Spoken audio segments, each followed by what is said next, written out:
भक्तों, सोमवार के दिन भूल कर भी नहीं करनी चाहिए यह काम। दोस्तों, सप्ताह में 7 दिन होते हैं जिन्हें हम बार भी कहते हैं। रविवार, सोमवार, मंगलवार, बुधवार, गुरुवार, शुक्रवार और शनिवार। इन 7 दिनों के विशेष नाम हैं जो कि उन ग्रहों के नाम पर रखे गए हैं जिन्हें अपनी आँखों से हम देख सकते हैं। हर बार का संबंध किसी न किसी देवता की उपासना से जुड़ा हुआ है।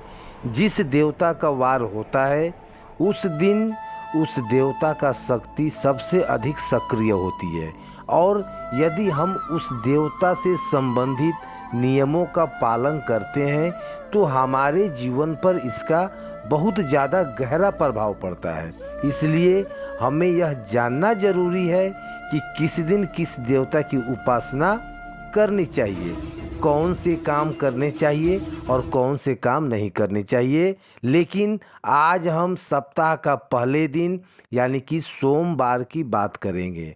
व्रत आदि में क्या करना चाहिए और कौन से भगवान का व्रत रखना चाहिए, क्या खाना चाहिए, किस रंग के कपड़े पहनना चाहिए, सुबह कितने बजे उठना चाहिए, इत्यादि के बारे में हम बात करेंगे, जिससे कि हम सभी नियमों का पालन करते हुए अपने दिन की शुरुआत से लेकर रात तक का कार्य कर सकें। इस दिन को सुबह जो होता है, हमें चलिए जान लेते हैं कि सोमवार के दिन क्या करना चाहिए। दोस्तों, अगर आप अपने जीवन में कुछ सीखना चाहते हैं तो हमारे चैनल को सब्सक्राइब कर लीजिए और बेल आइकन को ज़रूर प्रेस करें। कमेंट बॉक्स में लिखें ओम नमः शिवाय। दोस्तों, सबसे पहले हम बात करते हैं सप्ताह का पहला दिन यानी कि सोमवार। भगवान शिव का आराधना का दिन माना जाता है सोमवार को। वैसे इस दिन का अधिपति सोम यानी कि चंद्र भी है, इसलिए इसका नाम सोमवार रखा गया है। इसलिए सोमवार के दिन भगवान शिव और चंद्रमा दोनों की ही आराधना की जाती है और व्रत रखा जाता है। सोमवार को शिव जी के लिए रखे जाने वाले वृक्ष सिद्ध ही फलदायी होती है। इसलिए शिव जी के भक्त इस दिन अपने किसी इच्छा के पूर्ति के लिए अर्थात सुख, समृद्धि और शांति के लिए सोमवार का व्रत अवश्य रखते हैं। वैवाहिक जीवन सुखमय हो तथा अच्छा जीवन साथी मिले, इस कामना के साथ कुंवारी लड़कियां विशेष रूप से सोमवार का व्रत रखती हैं। दोस्तों, दूसरी बात, ज्योतिष शास्त्र में सोमवार के दिन विशेष रूप से भगवान शिव और चंद्रमा से जोड़कर देखा जाता है। इसलिए इस दिन में सभी काम करने चाहिए जो कि भगवान शिव को प्रिय है। भगवान शिव के मंदिर में जाकर गंगा जल अर्पण करना चाहिए और भगवान शिव को विशेष रूप से प्रिय बेल पत्र को जरूर चढ़ाना चाहिए। शिव जी को चंदन का लेप भी लगाना चाहिए और आटे की पंजरी का भोग लगाना चाहिए। रात्रि में चंद्रमा को अर्घ्य भी अवश्य देना चाहिए। इससे जीवन में सुख, समृद्धि और धन की प्राप्ति होती है। दोस्तों, तीसरी बात, भगवान शिव को सफ़ेद वस्तु अत्यंत प्रिय है। इसलिए सोमवार के दिन सफ़ेद चीज़ जैसे कि दूध, दही, सफ़ेद फूल इत्यादि को विशेष रूप से भगवान शिव को अर्पित करनी चाहिए और शिव जी को सफ़ेद चीज़ों का भी भोग लगाकर आप सफ़ेद वस्तु की ग्रहण करें। इससे आप पर शिव जी की कृपा अवश्य बनी रहेगी। इसी के साथ ही सोमवार के दिन सफ़ेद रंग के वस्त्र धारण करना चाहिए, अत्यंत शुभ माना जाता है। दोस्तों, चौथी बात, वास्तुशास्त्र के अनुसार सोमवार को किसी आवश्यक काम के लिए घर से बाहर जाने से पहले आईना जरूर देख लें। आपके काम बिना किसी रुकावट के आश्चर्यजनक पूरे हो जाएंगे और आपको यश भी मिलेगा। दोस्तों, यह काम है जो हमें सोमवार के दिन करना चाहिए, लेकिन कुछ काम ऐसे भी हैं जो हमें सोमवार के दिन कभी नहीं करना चाहिए। पहली बात, सोमवार के दिन काले रंग के कपड़े पहनकर शिव जी के मंदिर में भूल कर भी ना व्रत जाएं और ना ही व्रत रखें। आदि के रूप में काले रंग के कपड़े कभी ना पहने।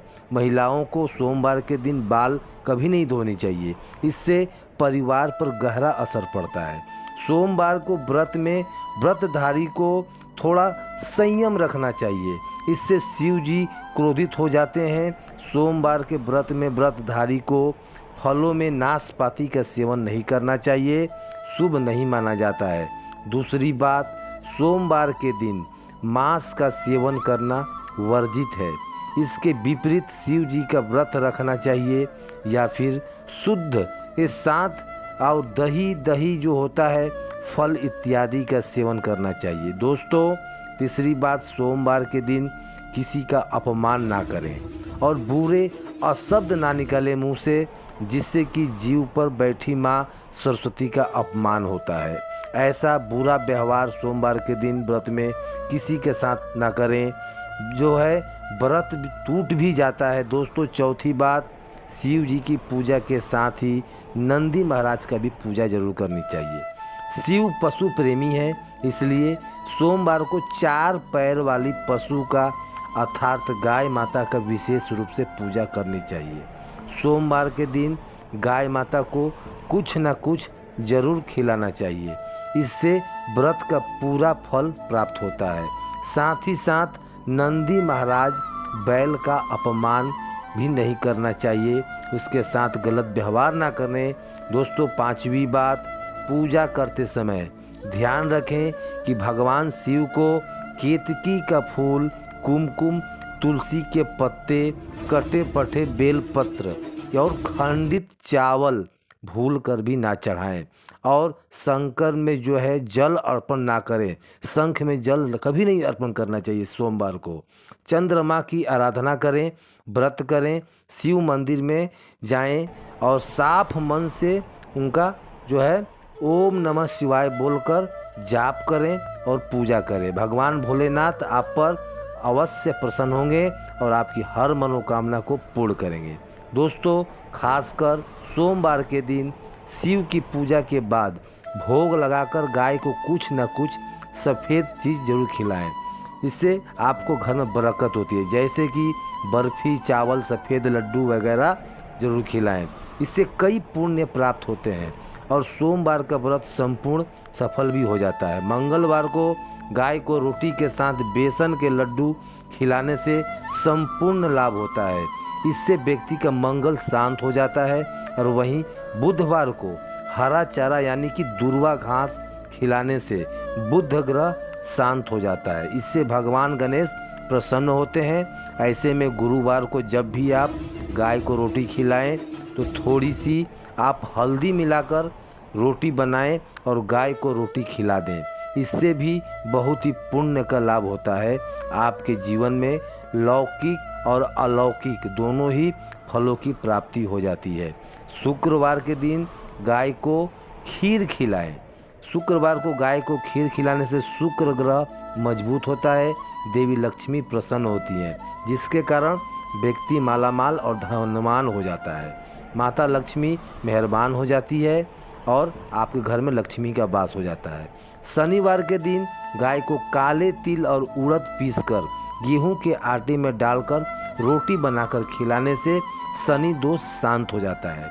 दोस्तों, वहीं हर रविवार को रोटी के साथ अच्छा मिलाकर गाय को खिलाएं और सूर्य की महादशा ठीक हो जाती है। व्यक्ति निश्चित तौर पर धनी बन जाता है। दोस्तों, आप एक परेशानी आती है कि शहरों में लोग ऊंचे ऊंचे फ्लैट में रहते हैं। फ्लैट सिस्टम होने के कारण गाय को रोटी खिलाने में जिससे भी बहुत ज़्यादा परेशानी आती है।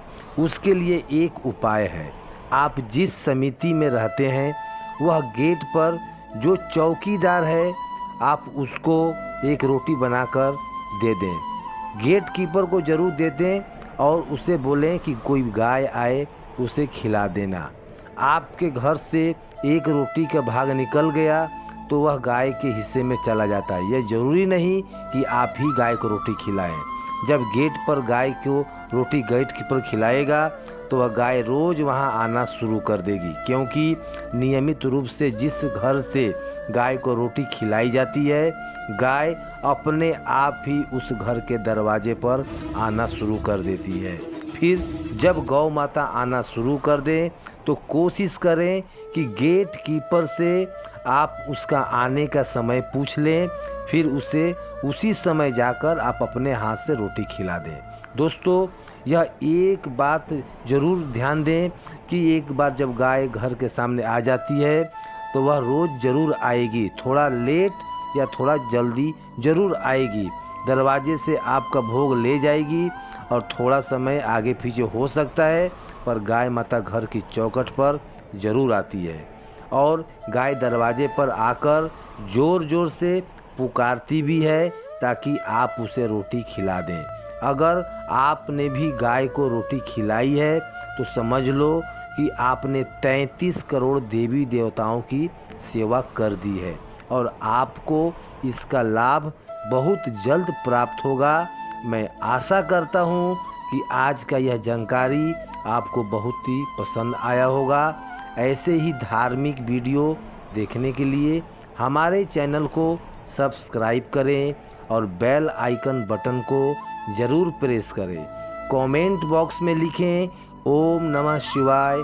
हम कल फिर मिलेंगे किसी नई धार्मिक जानकारी के साथ। तब तक के लिए हमें इजाज़त दीजिए। वीडियो देखने के लिए आप सभी दर्शकों को तहे दिल से धन्यवाद। ओम नमः शिवाय। ओम नमः शिवाय।